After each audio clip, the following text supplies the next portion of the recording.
শুনছেন? আপনি আমাকে বিয়ে করবেন? আরে তুই কি পাগল আছিস?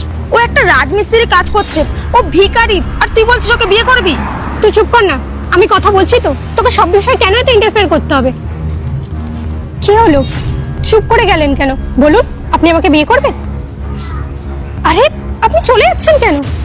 আরে শুনুন তো কাকু, আপনি একটু আমাকে ওনার কাছে নিয়ে যেতে পারবেন? হ্যাঁ, আমি জানি ও কোথায় গেল। চলো, নিয়ে যাচ্ছি। কুসুম, তুই এসব কি বলছিস? তুই শেষমেশ ওই রাজমিস্ত্রি কাজ করেছে এটাকে বিয়ে করার জন্য এখন ওর পেছন পেছন তুই যাবি? আরে তুই কি ভুলে যাচ্ছিস যে তুই কত বড়লোক বাড়ির একটা মেয়ে, আর ও সামনে রাজমিস্ত্রি কাজ করে, ভিখারি একটা, তুই ওকে বিয়ে করবি? তোর ক্লাস এতটা ডাউন হয়ে যাবে আমি কখনো ভাবিনি। শোন, সবকিছুর পেছনে না একটা রিজন আছে, আমার কাছেও একটা ভ্যালিড রিজন আছে। সেই কারণে নিশ্চয়ই আমি ওনার পেছন পেছন যাচ্ছি। তোর যদি আমার সাথে যেতে এতই লজ্জা লাগে, তোর মান সম্মানে লাগে, তাহলে তুই একটা কাজ কর, তুই এখান থেকে তোর বাড়ি চলে যা, আমি চলে যেতে পারবো। বুঝতে পারলি? না না, ঠিক আছে, চল, আমি তোর সাথেই যাচ্ছি। চলুন।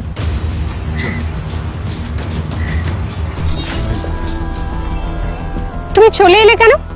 তোমাকে তো আমি একটা কোশ্চেন করেছিলাম, তুমি আমাকে বিয়ে করবে কি করবে না, আর তুমি তো কোনো জবাব দিলে না, আমাকে অ্যাভয়েড করে চলে এলে। কিসের জন্য বলো? দেখ কুসুম, আমার মনে হচ্ছে তুই সত্যিই পাগল হয়ে গেছিস। আরে দেখ, ছেলেটাকে সামনে রাজমিস্ত্রি কাজ করে, তার আবার কত অ্যাটিটিউড, তোর কথার কোনো উত্তরই দিচ্ছে না, আর তুই ভাবছিস তুই ওকে বিয়ে করবি?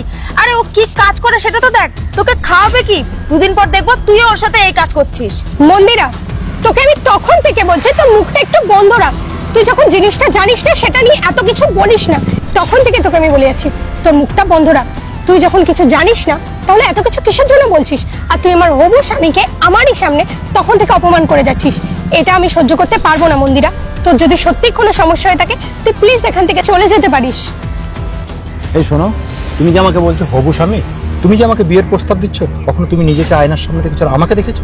আমি একটা রাজমিস্ত্রি কাজ করি, দিন আনি দিন খাই, আর তুমি একটা বড়লোক বাড়ির মেয়ে। তুমি কি করে ভাবতে পারো যে তোমার আমার বিয়ে হবে? আর আমি তোমাকে বিয়ে করে কি খাবো বলো?